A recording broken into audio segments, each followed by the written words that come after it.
Hi, Stuart. How Okay. how can we connect with our inner power? Um, how can we turn our worries into confidence? Eileen, that is why you're attending these classes. Did you know that? That's what these classes are for, to build an inner life that can do exactly what you're asking to get done. That doesn't just happen because we get up in the morning.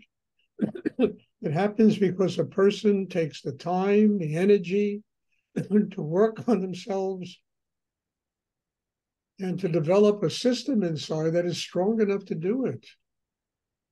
So the meditation classes are all about that, building that kind of an inner life to do exactly what you've asked. Now, you have to have patience. It takes time, and but eventually, trust me, it happens. I mean, I remember myself when I was your age, what I was like. It happens, but you got to do the work. You got to take the responsibility on yourself. I mean, in my life, I took ashrams on myself, meditation centers, big businesses that supported these ashrams and meditation centers. I took the weight of all of that on me because I needed it as a reminder that my goal was not to make money and not to be successful, but to truly get to God, to learn how to use everything in life as a tool to get there.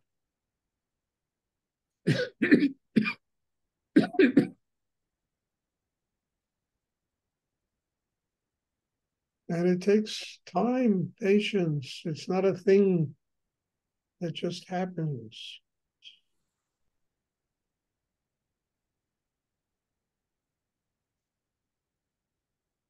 I always compare it to learning to play a musical instrument.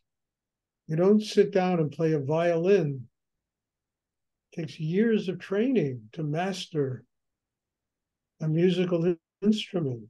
It takes years of training to become a doctor, to become a lawyer, to become an artist, a musician, whatever. It takes time, it takes training. An architect,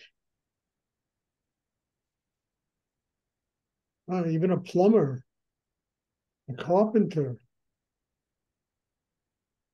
takes training and time to master the craft.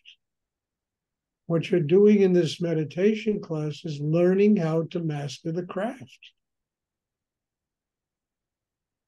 And then it's a matter of taking what you learn and making it practical in your everyday life by constantly taking more responsibility on yourself and using the pressure of that responsibility to open to a higher energy, because that's where you're going to get the energy to do it without becoming, a neurotic person like most people are in business. They're just completely crazy. It's all greed and money and money and greed and greed and money, you know, power. And it makes everybody crazy.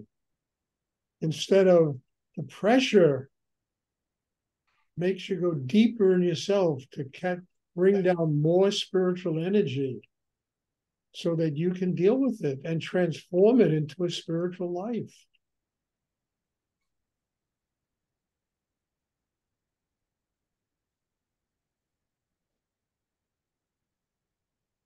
I mean, I hate to say it, but most people want to have a spiritual life doing as least they have to do in order to get it.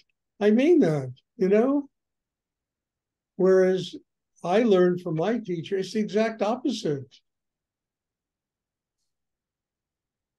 One has to grow horizontally as well as vertically. You grow horizontally, so you work out all aspects of your karma on the earth, why you're born here. You grow vertically because It's the pathway out of town. It's the way to get to God.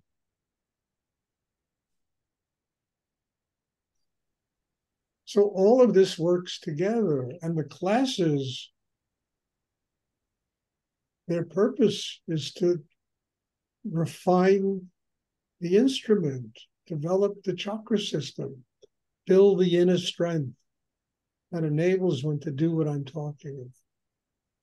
And if your goal is to get to God in the easiest path that you can possibly have in life, you're going to have a lot of incarnations. I mean that. You don't get to God by hiding out. You get to God by embracing the totality of life and opening to it.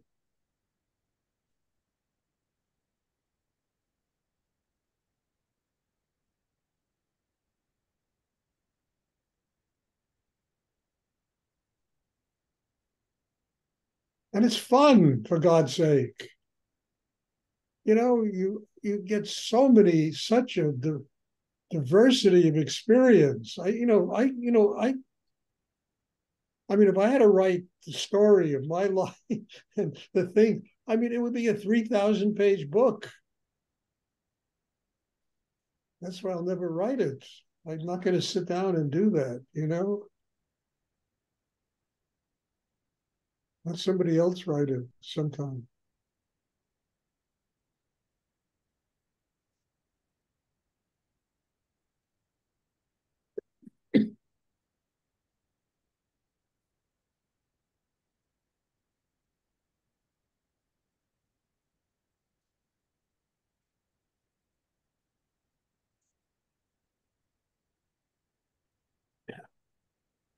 Does anyone else have a question? Might be enough, just that answer. Intense answer. Thank you. You're welcome, dear. Stuart, I have a question. Bob Sink. Yes, Bob.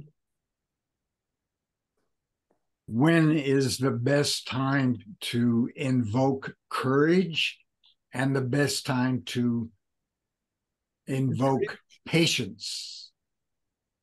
Oh, these things are not diametrically opposed to each other, Bob. You know, courage and patience really go hand in hand. You know, look, to do what I just spent 10 minutes talking about, you got to have a lot of guts. You have to have a need that is so deep that you're willing to, you know, do this in life. You know, at the same time, you know, like Rudy said, I've said it 100 times already. It takes 9 months to have a baby. It takes 1 second to die. So the patience becomes organic when you really make a decision in yourself that you're going to spend your life moving forward. You also have to know how to retreat. You have to know, and okay, it's enough. Let me back up and regroup my resources so I can continue to move forward. All of this is part of consciousness and developing a system inside that enables you to have the sensitivity, to have courage, to be able to retreat, to have patience, to be able to forgive, to be able to say thank you, to apologize to somebody.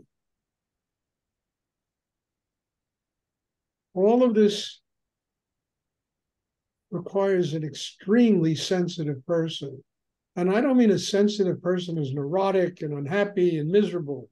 I mean a person who is really in tune with life and can sense every vibration about life and how to act every day of their life. With courage, with retreating, with patience, with love, with compassion, with even with a little bit of anger sometimes, you know? All of it is part of developing sensitivity. And when the chakra system is really refined inside, you will get that kind of sensitivity. You know how to, you don't even know, but you just organically act in life and respond to what life gives you. Look, I spent, I think, 2-3 years in an acting class when I was younger. And I was beat over the head constantly by, he was a very good teacher, this man. I really used to like him. Listen, he said, acting is about listening. Acting is about responding. Acting is about being in the moment. And I used to hear this every class. He beat me over there. And then I made Rudy, and it's the same thing. You know, spiritual life is about listening. It's about responding. It's about developing a craft.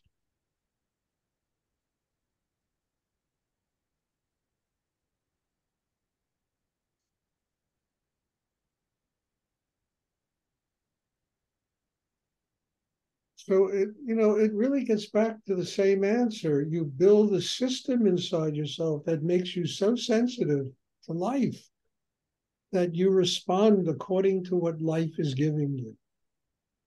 Sometimes it requires courage, sometimes patience, sometimes a little bit of cowardice and retreating to regroup yourself, you know? It requires all of these things. But one has to have the system inside that can respond that way without having to mull it over and think about it and lose the whole experience of what life is teaching.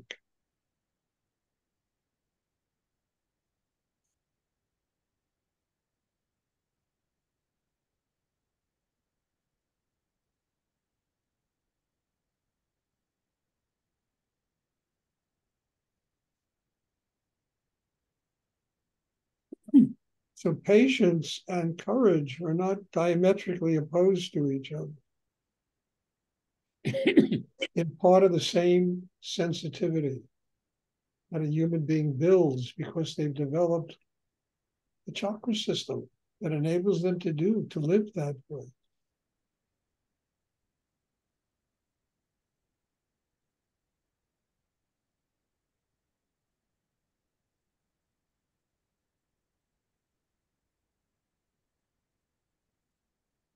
Does anyone else have a question?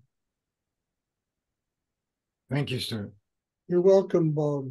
Very good question. You too, Aileen. Very good question. Does anyone else have a question?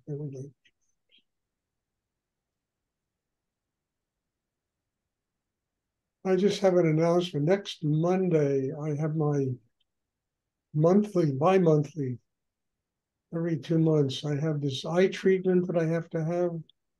And it's impossible for me to teach a meditation class after I do that. So, there won't be a class. There will be a class tomorrow and Sunday, and then following Wednesday. But next Monday, no. I think it's the 28th of this month.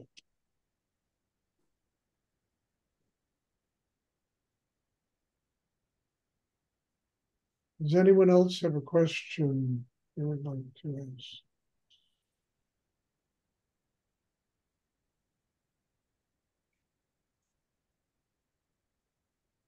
So funny, because I was thinking of moving in January, and I'm always wondering, where the hell should I live? So I read an article in the New York Times this morning about, you know, parts of New England are the best place in America to live, along with Cincinnati and Detroit and maybe Wyoming, somewhere in the mountains. And I said, yeah, so I'll just find a place around here somewhere. With all the climate change going on in the world, this thing in Hawaii and the heat all over America, it's just unbelievable.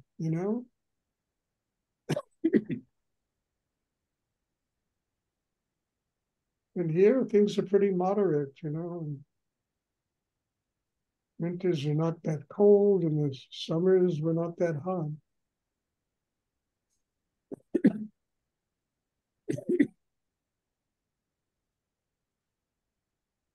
I mean, I'd rather live in Marrakesh probably than Stamford, Connecticut. Or somewhere in India, somewhere a little more exotic. But, what the hell? The greatest adventure, anyway, is inside each and every one of us, wherever we live. I remember when I was a kid, I was 21 years old, I was hitchhiking in Europe. And I went from London to Belgium. I spent about a week in Belgium, and my goal was to go to Italy, to Rome. I had a friend in Rome. I wanted to go visit her. And I'll never forget going through all those countries, from Switzerland and Austria, and Italy and France. And I said, Stuart, every country, the language changed, the way people dress change, how they look changes. The only thing that doesn't change is your inner life. You're still, no matter where you go, you're still crazy. And you're not finding an answer, just bumming around the world. You got to find somebody who can truly teach you how to get past this finally in your life. And I remember when I was thinking this, said, no matter where I go, for the first week or so, it's always very inspirational and fun. And then I get back to me and what I had to deal with every day. And I realized, Stuart, you're not going to find this bumming around the world. You got to find it by going deep in yourself, and you have to learn how to do it. And I spent a lot of time looking for Rudy, and the joke is that I went half around the world and found him in my hometown. A place where I used to walk past. I must have gone past his gallery at least, 500 times. Looked in the window, never went in. And one day, I walked in, my whole life changed. They say when the student is ready, the teacher will be there. And it's really true. It's really true. And I can only testify it from my own experience.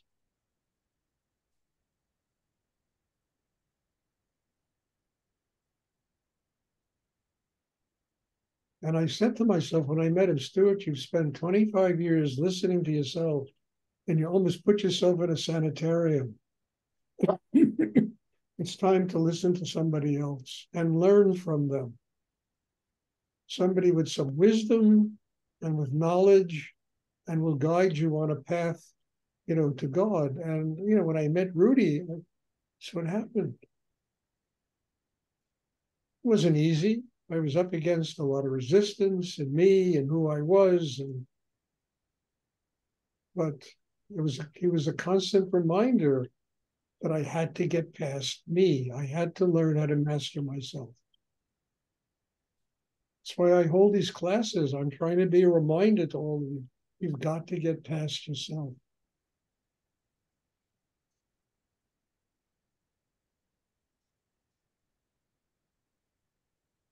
Does anyone else have a question?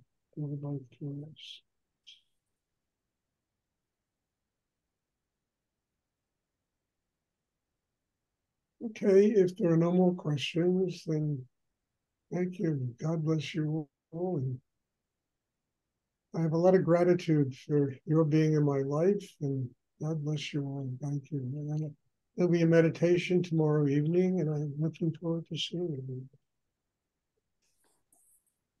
Thank you, Stuart.